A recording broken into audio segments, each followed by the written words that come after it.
Thanks to Erki. This is important to understand the underlying infrastructure of this new mobility and the movement of information and the speeds of it. So thank you, Erki, for giving us a brief overview. But we are going on to our next presentation, and this one will be coming over video from California. Dr. Ali Tawfik, he's an assistant professor, transportation system engineering, California State University, Fresno. Ali's area expertise includes modeling, simulation, and optimization of individual travel behavior of transportation systems. He has a particular passion for sustainability and the future transportation.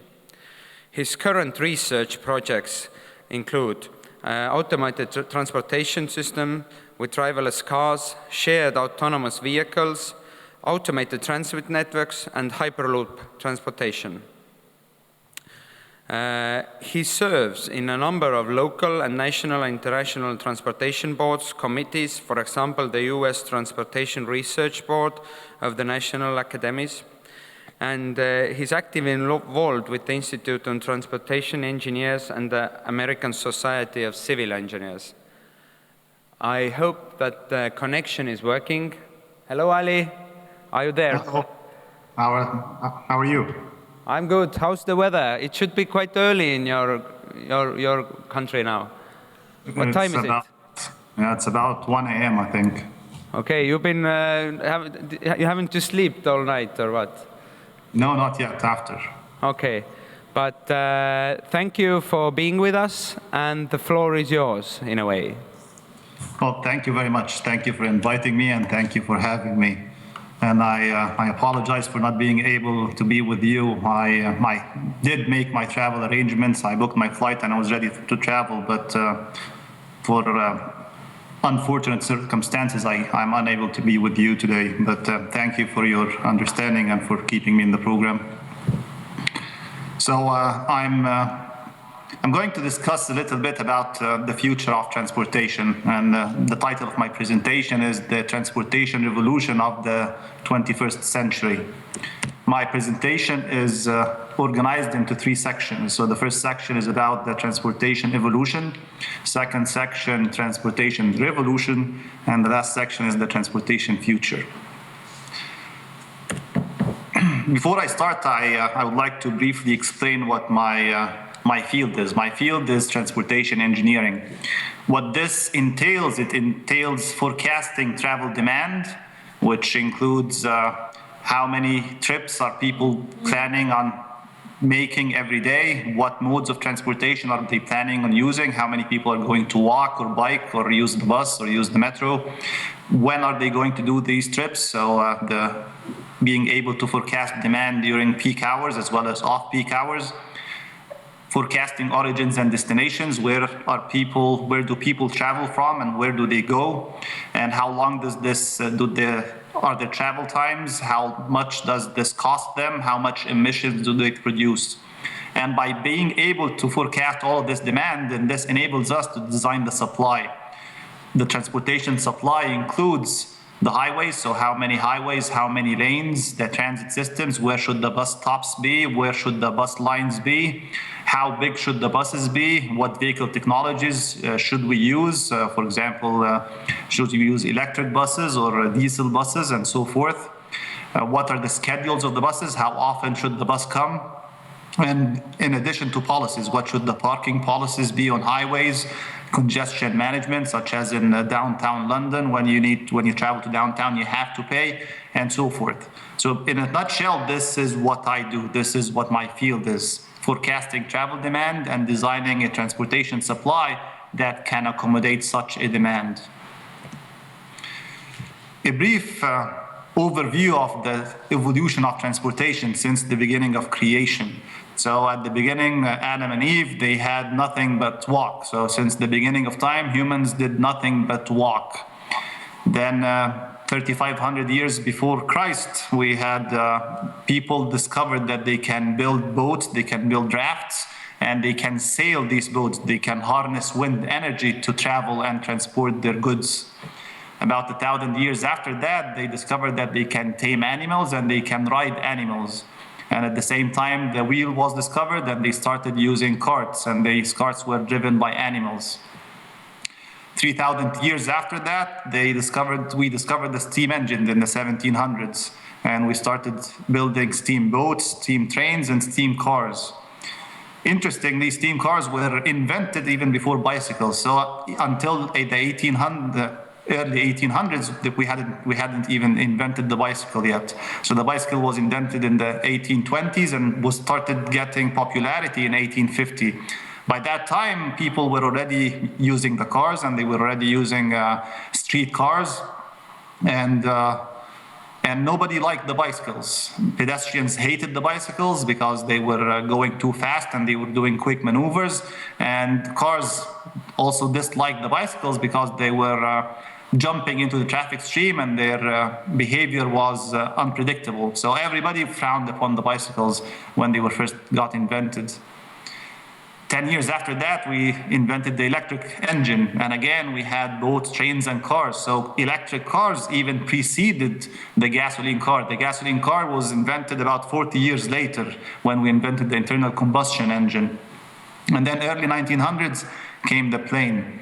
Now, this is not everything that happened. So during this time period, or during the history of humans, we invented some quite interesting other modes of transportation. Now, this is a very famous one. These are mule-driven boats. So if you see on the bank of the river, there is a mule, and this mule is pulling the boat behind him. And the reason for this is the mules can carry, or they can pull heavier loads, and they can travel faster than the boat. And we're very fortunate to live at this time, because we're going, so now if these are 9 revolutions that happened during human history, then we are going to witness, our generation is going to witness the 10th revolution of transportation, which is the autonomous vehicles, such as the Google cars. And most of my presentation, I'll be discussing what autonomous vehicles are going to be and how they're going to affect our society and our life. Going on with this brief history of transportation, transportation has always had a strong impact on the urban form of the city. So if you look on this image on the top right of the screen, you will see that cities early on in the human history, when we were relying primarily on walking and only on animals, they were very small. So that's the yellow circle at the middle. And then later on, when we invented the street cars, the electric transportation systems inside the cities, like a tram. Then we had these spokes going from all. People started living around these rail lines. Then afterwards, we invented the automobile, and then this circle started widening. And then we started building the freeways, and this circle even went wider. And now when we're using the regional trains, that's what these green spokes around the city are. But what's interesting is that the travel commute times have not changed throughout history. So humans, regardless of what the mode of transportation is, they have always kept their commute time to be around 1 hour a day. So average commute times were 30 minutes in the morning, 30 minutes in the evening when they're going back home, regardless of the transportation mode. So what actually changed was the speed of the mode. So when we were walking, our average speed was about 5 kilometers an hour. So the city diameter was about 5 kilometers. When we started using the horse, our speeds were about 8 kilometers an hour. City diameter is about 8 kilometers an hour. Street cars, speed higher, city keeps growing, and so forth. So what this presents, it presents the very strong relationship between transportation and urban form. The faster we travel, the bigger our cities become. Building on this background, now there is a very strong relationship between sustainability of the system and each one of these 10 revolutions. Oftentimes, people focus on only environmental sustainability. Now, everybody nowadays knows what sustainability is, and everybody knows what environmental sustainability is. However, people usually do not pay much attention to the other two dimensions of sustainability. For any system to be sustainable, it has to satisfy 3 dimensions. And these 3 dimensions are environmental sustainability, social sustainability, and economic sustainability. Now, social sustainability is usually the confusing one. People usually cannot wrap their hands around what is social sustainability. And if we want to go back to social sustainability, we have to start thinking, why do people travel? Now, people want to travel because it fulfills many needs, whether these needs are work, whether it's education, whether getting medical treatment, visiting family members, or going for leisure. Whatever this requirement is, people will always want to travel. And if we make travel harder, then this does not represent a sustainable system. So for us, for any system to be sustainable, it has to meet social sustainability. It has to meet the demands of the humans. Economic sustainability, at the end, any transportation system cannot be too pricey, because if any system is that pricey, then we will run out of resources for maintaining such a system. One of my favorite representations of what a social sustainable system is this picture. Now, this is a train station in Paris, and we see that the designer of this train station, they paved the highway, they paved the gravel road, which takes them through a certain path to the train station. But because this system or this paved path does not meet the demands of the humans, you see that the humans made their own path, which is the one on the left. Now, is this a good design? Did this design satisfy the needs of the people? Did the people start using it? Now, you can obviously see people did not. And this is, from my perspective, I think this represents a good example of what social sustainability is. Now, going back to these 9 revolutions, was transportation ever sustainable? Was walking a sustainable mode of transportation? Is there such a thing as a sustainable system? Now, I would argue that nothing in life is sustainable. Even life itself. Dinosaurs, they got extinct. There are no dinosaurs anymore. So I would argue that nothing in life is sustainable. What is sustainable is everything is sustainable only for a specific period of time, for a specific portion of time. Walking, for example, walking was sustainable all the way until people discovered that they can harness wind power, and they built sailboats. Now, why did they invent such a system? Because it's economically sustainable. They needed to move their goods, they needed to build their economy, and suddenly this new mode of transportation became more sustainable.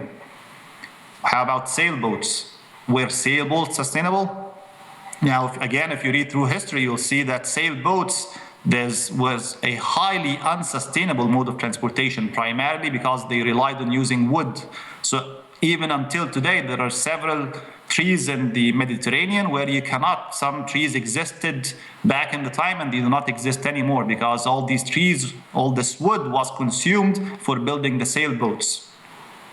Now, how about rail? Is rail sustainable? Just like everything else, it's sustainable for a short period of time, for some period of time. Now, we invented rail in the 1800s, and it's probably going to die very near in the future. And I will present what probably with the Hyperloop, and I have a slide at the end about the Hyperloop. Now, today we are witnessing a revolution. Primary mode of transportation is changing. We are inventing the autonomous vehicle, and this is going to change our lives. But why? Why is this happening? It's happening because there are 6 forces these are very significant forces that are causing this revolution.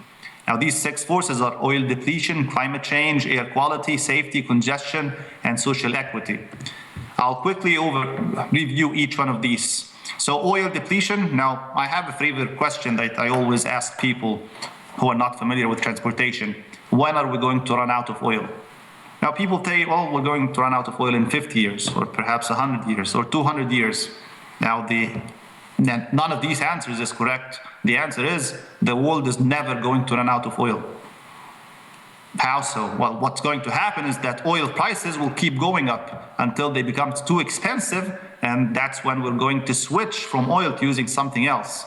So what's going to happen? We're going to run out of the option of using oil, but the world itself, the globe, we're never going to run out of oil. Now, the figure on the bottom, this shows the oil prices in the U.S., which is a free market. So this represents the international oil price. And we see since the early 1900s, the price has been keeping constant, but in recent years, it's going through a steep slope. Now, why is this slope happening?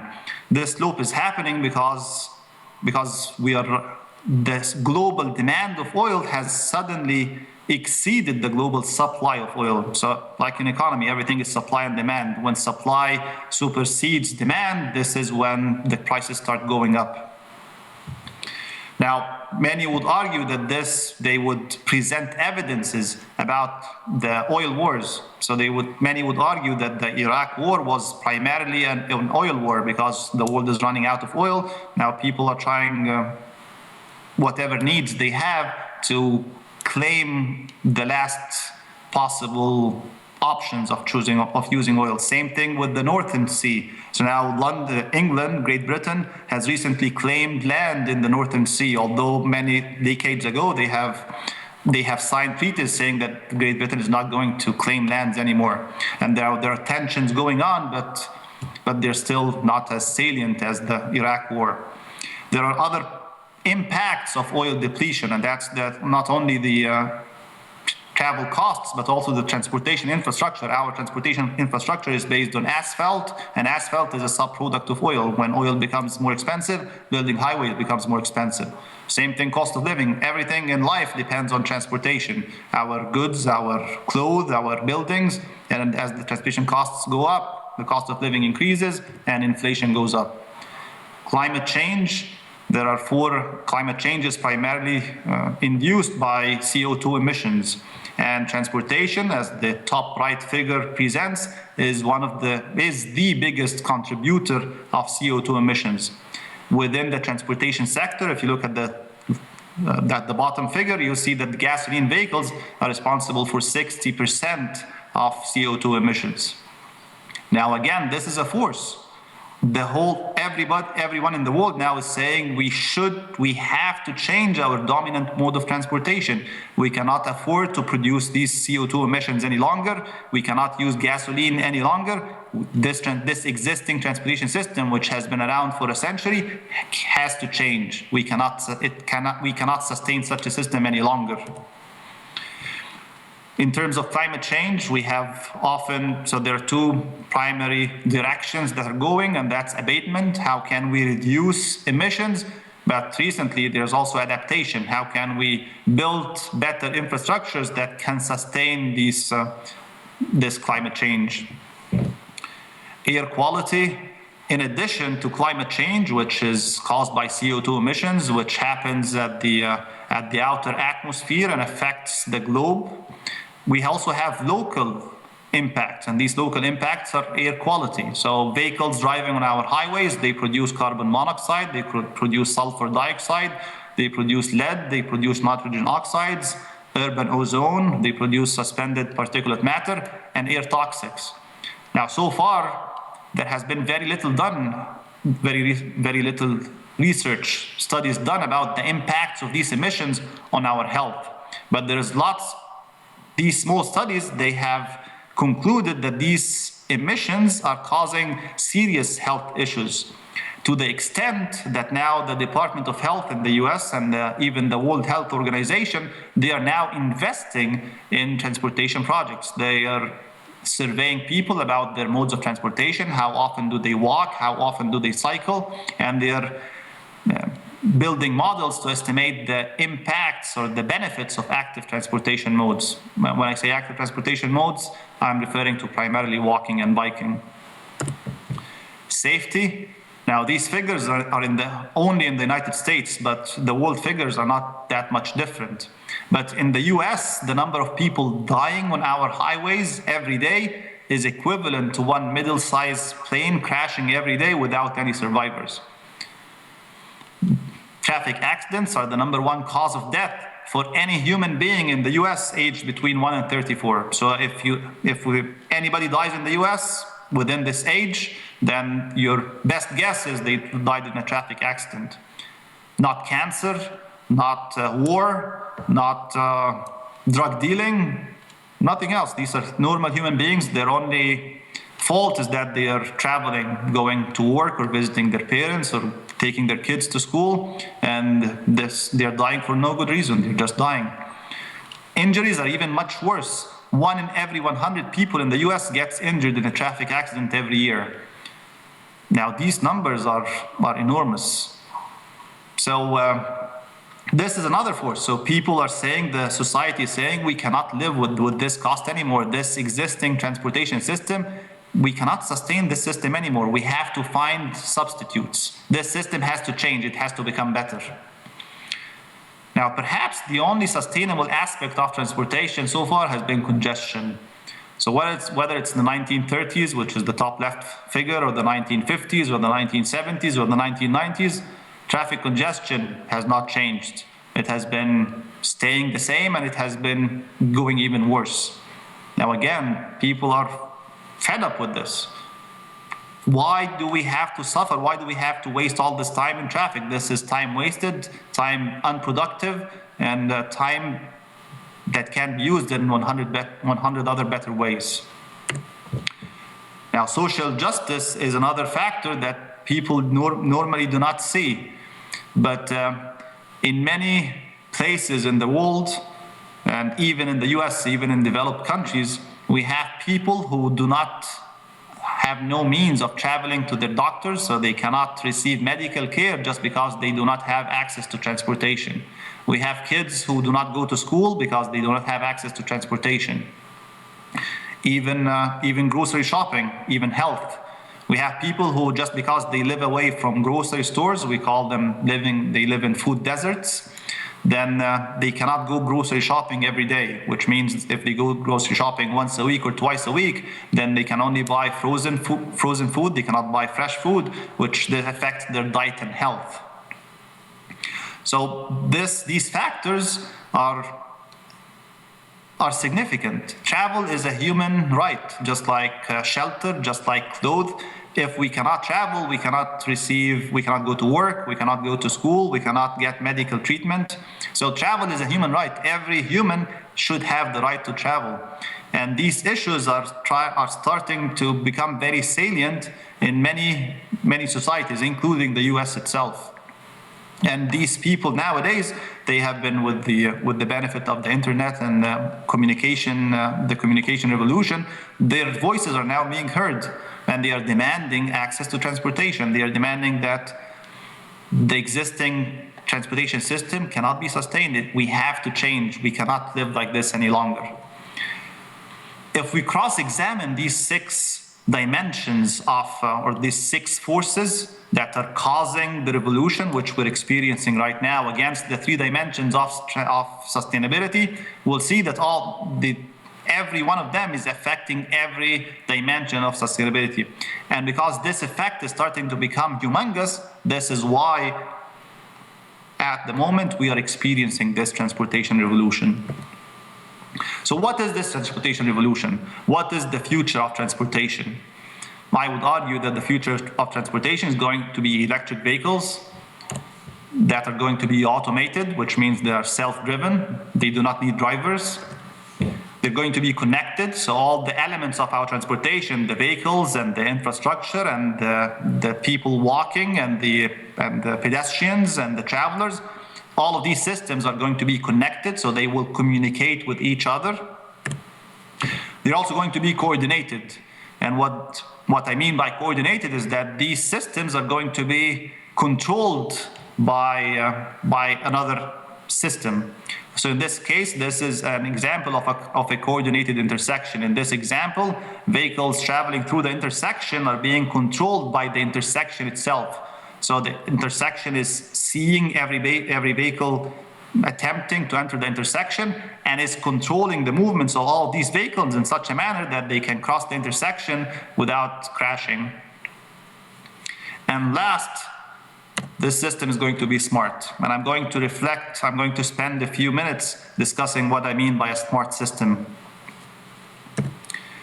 So before I continue, let me to give you a preview of how humongous this future of transportation is going to be. This is the report that was published by the RAND Institute. The RAND Institute is a private research institute. It's one of the biggest in the United States.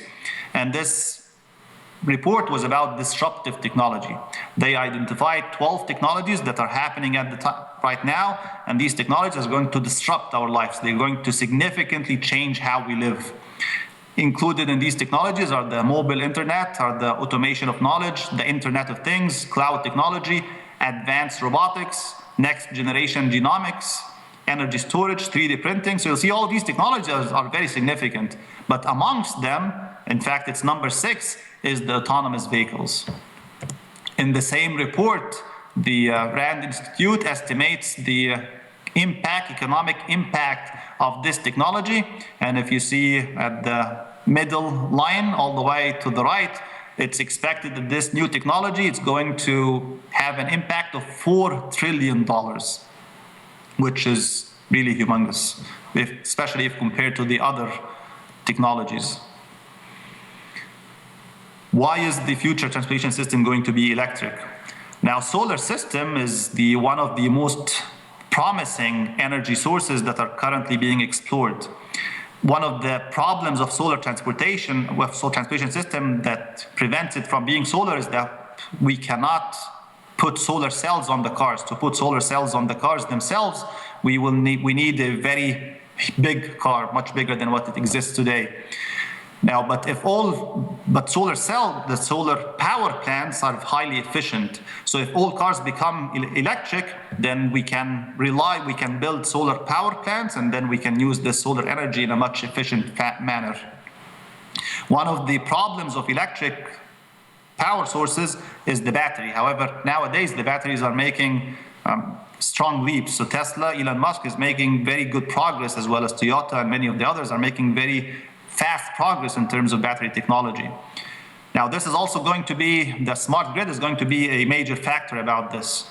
Another factor that's being explored, but no, I do not know yet how promising it's going to be, are the induction. So the image on the bottom shows a pavement. Underneath the pavement, we have a linear power grid. And this power grid is it's charging the battery for as long as the vehicle is traveling on top of it. Right now, we have such a system in South Korea, and we have another system in Germany. So these systems are gaining momentum. What do I mean by the smart grid? Today, this is a profile of energy use. So in the morning, people use very low energy, and then when they wake up and start going to work at 8 a.m., their energy demand starting peaking, and then in the afternoon, it subsides, and then before they go to bed, it increases again.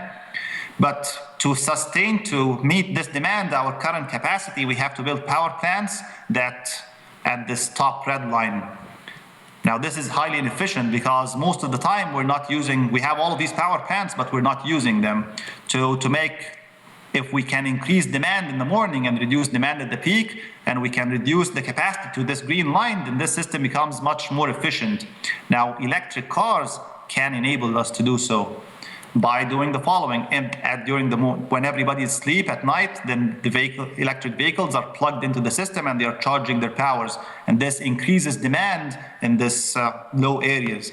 At the same time, when people go to work, then if we can allow them to sell the power stored in their batteries.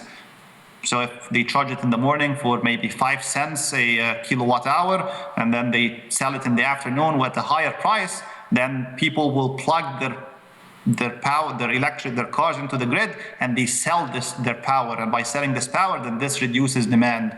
And by balancing this system, this allows us to build a much more efficient electric system.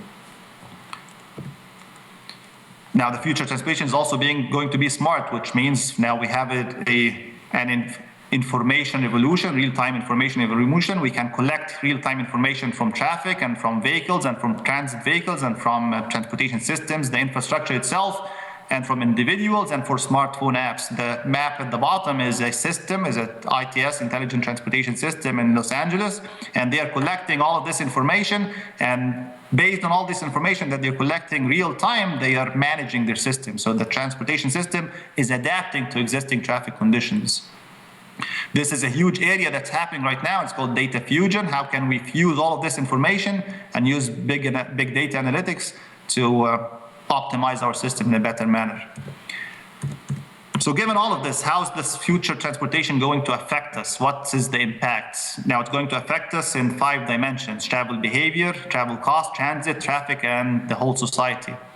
In terms of travel behavior, people are going to travel much more. If I can call a vehicle and the vehicle comes and picks me up and drops me at my destination, then leaves me, then there's induced demand. All the people who are too young to travel or too old to travel, or maybe they are physically disabled who cannot travel, all of these people now they can travel because the vehicle can drive itself. And this is happening already by Uber. So research happening on Uber right now is discovering that 30% of the trips happening by Uber, we asked the travelers, if Uber didn't exist, how were you doing these trips before? And 30% of the people said they wouldn't do this trip. So we have 30% new trips just because of Uber, and same thing will happen with autonomous vehicles. How about destinations? Where are people going to go? Is this going to be impacted? And the answer is yes. The figure on the left is called the attractiveness of destinations. When the destinations are close, when travel time is low, then people travel to these destinations. These destinations are attractive. And when they travel further, then travel time is higher, then this is a resistance. People do not travel that far. But what if vehicles are driving themselves? Now, if vehicles are driving themselves, then perhaps this figure is going to change. Now, I do not want to get this time I spend in the car. I can spend this time reading, or I can spend this time working or watching a movie. So perhaps I'm no longer interested in traveling to destinations that are only 5 minutes away, because if I'm only traveling 5 minutes away, then this does not give me time to bring out my laptop and watch a movie or do some work. Perhaps I'm more interested in traveling 20 or 30 minutes away. And as a result, this blue figure can change, and when this figure changes, the entire travel pattern inside the city changes. Mode choices, intercity travel. Today, if you're traveling to any destination that's 8 hours away, the car is very unpopular choice because it's too far away. But what if vehicles can drive themselves? What if I can, instead of sleeping at home, I can just get into a vehicle at 10 p.m., sleep, and I wake up 6 a.m. in this new city, so I did not waste any time. Route choices. Today, people when they choose their travel path, they usually choose the shortest travel time path. But again, if travel in the future, if I can spend this time doing something else, then perhaps I may be open to, perhaps I'm going to work and I have 20 minutes to spare. So instead of going in 10 minutes, perhaps I'll tell the vehicle, take a longer route and take me there in 20 minutes. Now, vehicle ownership. If vehicles can drive themselves, then why would someone own a car? If I can bring up my smartphone and call a vehicle and open my door and I find the vehicle waiting for me, then I just get myself into the vehicle, do some work, the vehicle drops me, and does something else. Then why own a car? Why not have automated taxis, and everybody's using these automated taxis, and this is what we call SAVs, shared autonomous vehicles, or sometimes people call them automated taxis. How about travel costs? Now, autonomous vehicles are going to reduce travel costs significantly. First, the time spent traveling is no longer time wasted. People can work, people can do leisure, people can socialize, they can talk on their cell phones or text or Skype or do Facebook. They can sleep, so this is no longer wasted time. At the same time, this is a huge window for commercials. So these industries that are paying for commercials, they can now pay these autonomous taxis to display these commercials inside the car for us. So in essence, they are going to be paying for our travel. Same thing about commercial routing. Now, what this means is, for the first time in history, the operators of these autonomous taxis, they're going to know that I'm going to travel, or I travel every day from my home at 7 a.m. to work, and at 5 p.m. I travel back from work to home. At the same time, they have information. They see my Facebook page, and they notice that I like a specific coffee shop, maybe Starbucks. So what they can do is they can sell this information to this coffee shop. They can tell the coffee shop, we have a passenger who's traveling from point A to point B, And there are many routes existing from this, between these 2 points. One of these routes includes your coffee shop. So if you pay us some money, then we can make the vehicle travel beside your shop so that the traveler may be enticed to stop by and buy his coffee from that shop. So by these automated taxis selling this information to these industries, then again, these industries are now paying for our travel, which is reducing the cost of transportation. Last is ride sharing. What if I'm traveling from home to work and someone else requests a ride on my path?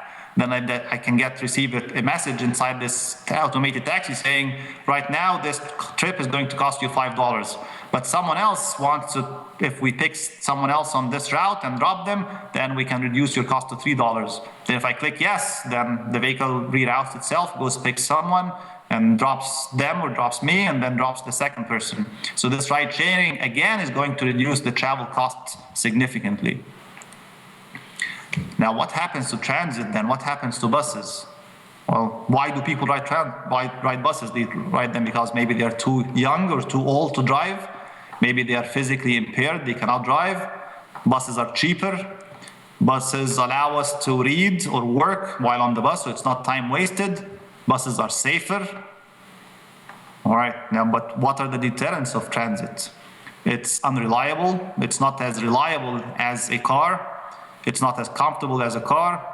The schedule, so I cannot travel at any time that I want. I have to take the bus at a specific time. And the travel time is usually longer because I have to move myself physically to the bus station, then ride the bus, then alight at the destination, then walk to my destination.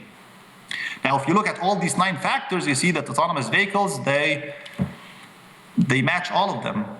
So why ride the transit? Young and old people can ride autonomous cars. The car will come, pick them. They don't need to drive. Affordability, it's going to be even cheaper than the bus. Buses people usually are not aware, but transit is highly subsidized. The cost of transit anywhere in the world is usually more expensive. If it wasn't subsidized, it would be more expensive than the car.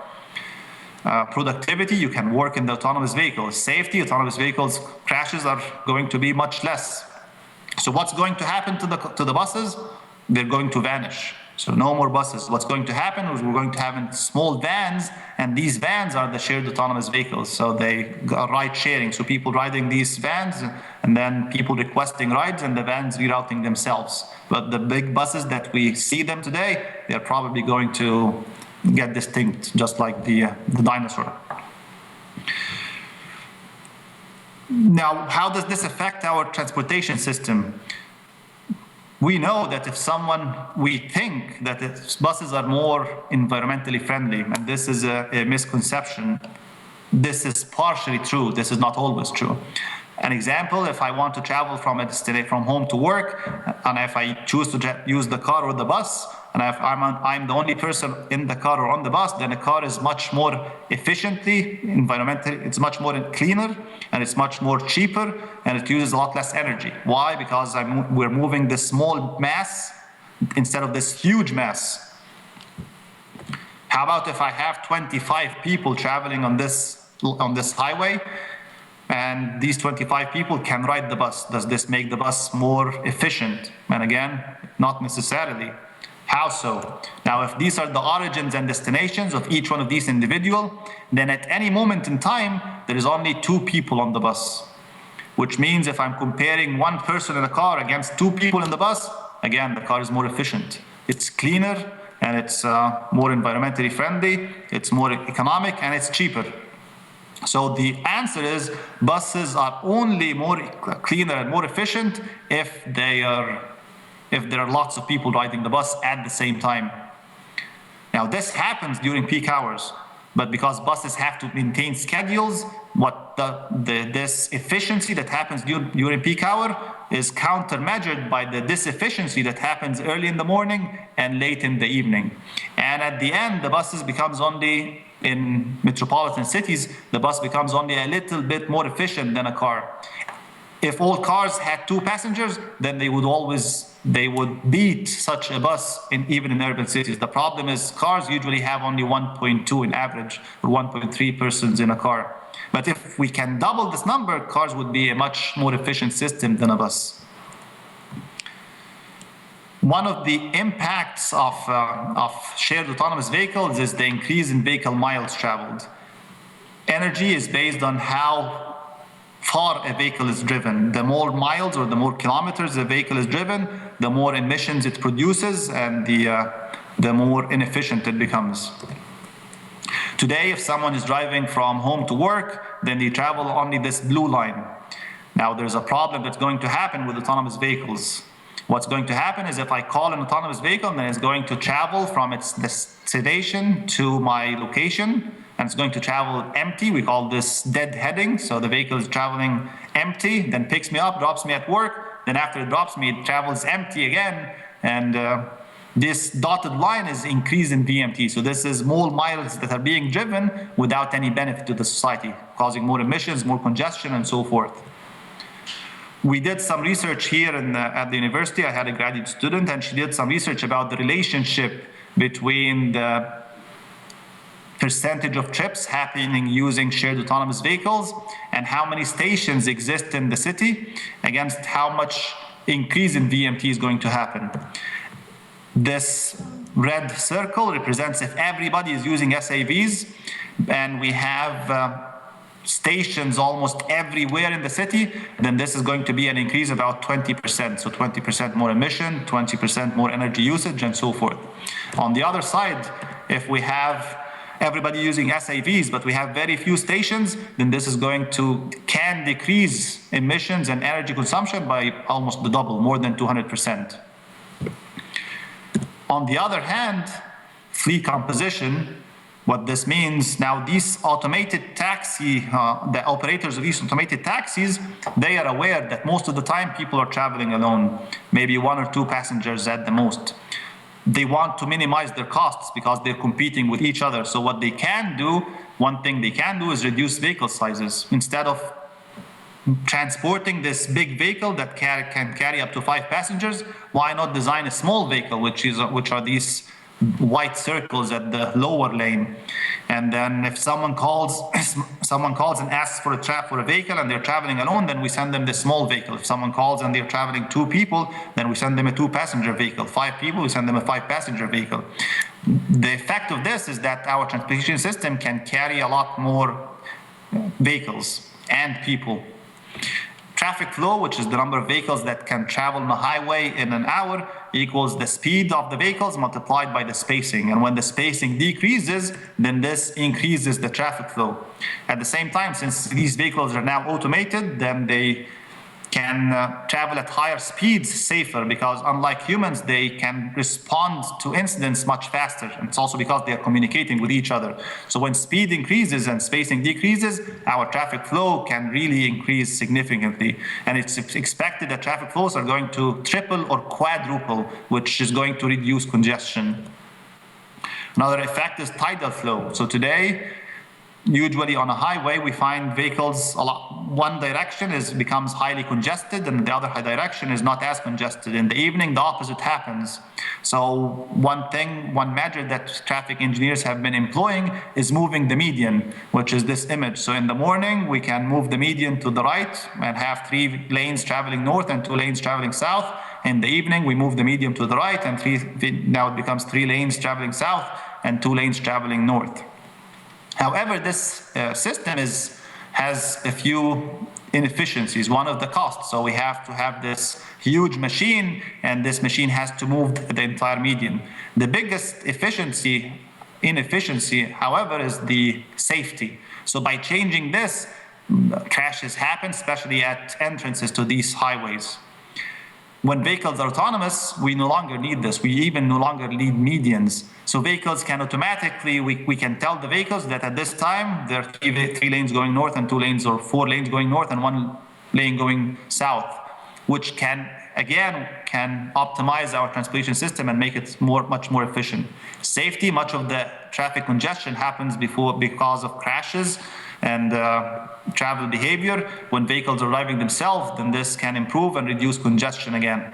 Another factor is on-street parking. All the highways where we have site parking on the street, we can remove all of this parking because now vehicles drive themselves. So they drop us at our destination and then they can go and park at the stations. They do not need to park beside our home or beside our work. So all of this results in significant reductions in congestion. So on one side, VMT is increasing, but on the other side, the system altogether is becoming much more efficient. Society, now no more traffic violations. Vehicles are automated and they cannot break the law. Driving under the influence doesn't happen. So police, what happens to police revenues? Now police are going to suffer significantly. There's no more tickets because vehicles are not breaking the law. What happens to insurance, traffic insurance, no more vehicle insurance again, or at least it's going to be much less because drivers are not driving, they're not causing these they're not making mistakes. Medical care, so a huge portion of transportation is how can we get medical vehicles to sites of crashes in a fast manner. All of this is not needed anymore. New industry, these new technologies do not exist nowadays. So these are new market industries that are going to open. Same thing with the technology cycles. One of the prohibitors of technology nowadays, so for example, adaptive cruise control. So cruise control is when you can set the speed of your vehicle into a specific speed and the vehicle drives itself. We also have had adaptive cruise control for many years, which is vehicles that can change their speeds automatically. But this technology, maybe 90% of the fleets nowadays, although the technology exists, it's not in the vehicles, and that's because every vehicle lasts for 10 to 15 years. And this is a prohibitor to technology. Once a new technology is invented, it does not get fully integrated into the market except after 10 to 15 years. With the new shared autonomous vehicles, everybody is using the same vehicle. So the vehicle travels a lot more miles in a year, and the technology, so the life cycle of vehicles, instead of becoming 10 or 15 years, it gets reduced significantly. 2 minutes, I see. Now, one of the other good sides is parking. Now, what happens to all of these parking spaces, whether at home, so houses with parking? Now, we do not need this parking anymore. If we're going to use shared autonomous vehicles, then we can get rid of parking, which means we can increase residential density. So if the houses of sizes we can decrease because we can get rid of the garage. At the same time, if at parking lots, that are not perhaps at the universities or at major destinations or at malls, we do not need these which are now not being utilized. If we have these shared autonomous vehicles, then they can park at these parking structures. So, and perhaps these malls do not need this huge parking space anymore because vehicles are going to drop their passengers at the mall and then leave and go pick someone else or go park at their operators. So all of this land now can be reclaimed. It can be gardens, it can be new houses, it can be something else. One of the biggest issues with automated vehicles is cybersecurity. And obviously there are serious issues on this side. Now, this is a very quick preview of what autonomous vehicles or what the future of transportation is.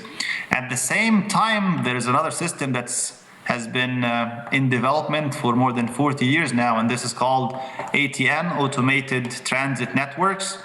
In the past, in the 1990s, it was known as PRTs, which is Personalized Rapid Transit. In essence, the figure at the bottom shows that you have the station at the street level with these small vehicles. So someone pulls to the station, says, I want to travel from my home toward my destination. And the figure at the top right is the network.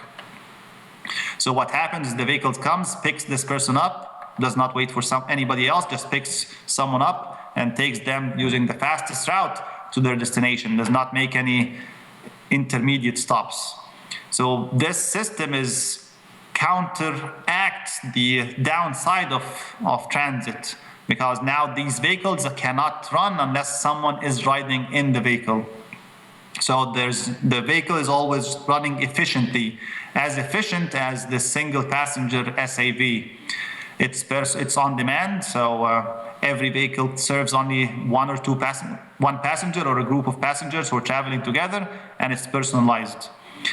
One of the drawbacks of this system is that we need to build its own infrastructure. So this system, we will probably see the system happening in congested cities where the highway infrastructure cannot sustain the vehicles any longer. And as a result, we will need to build these elevated guideways. So in essence, we are duplicating our transportation network. At the street level, we have highways. Elevated, we have these guideways. Now, this system is going to be solar again by installing solar panels at the top of this grid. So all these red, black lines, they will have solar panels at the top. Another system that's gaining momentum for intercity transportation is the Hyperloop. And the idea of the Hyperloop is we have these tubes. They have low pressures inside them. They have the solar panels on top of these tubes producing the power. And these capsules inside the tube is traveling with very high speeds, as high as 1,200 kilometers an hour. So they are almost as fast as an airplane. And they transport passengers, they transport vehicles, as we see in the tube at the bottom. So we have passenger seats, and we also have vehicles, and they transport freight. At the moment, there are 2 pilot tracks being built in the US. Elon Musk, who's the developer of Tesla and SpaceX, he is building a test track in Texas. And we also have a German entrepreneur who established a crowdsourcing incorporation called the Hyperloop Transportation Incorporated, and they are building another test track here in California, and very close to Fresno. So this was a very quick review about our expectations for the future of transportation and their impacts. So thank you for your patience. I welcome any questions if there is time.